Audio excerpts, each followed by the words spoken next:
Hi అండి. బియ్యం ఎక్కువ రోజులు నిలవ ఉండాలంటే నేనేం చేస్తానో చూపిస్తారండి.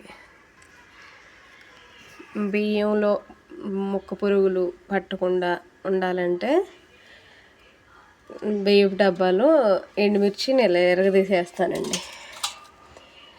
ఇవి వేయటం వల్ల ముక్క పురుగు రాదు. మనకి 2-3 నెలల వరకు బాగుంటాయండి బియ్యం. ఈ మిర్చి బియ్యపు డబ్బాలో ఫస్ట్ పోసేటప్పుడు డబ్బాలో అడుగున ఒకసారి వేస్తాను ఎండుమిర్చి. మళ్ళీ మధ్యలో ఒక సగం వచ్చిన తర్వాత మళ్ళీ ఎండుమిర్చి వేస్తానండి, ఒక 10 కాయల వరకు. మళ్ళీ సాయంత్రం మొత్తం పోసేసిన తర్వాత మళ్ళీ వేస్తానండి ఎండుమిర్చి.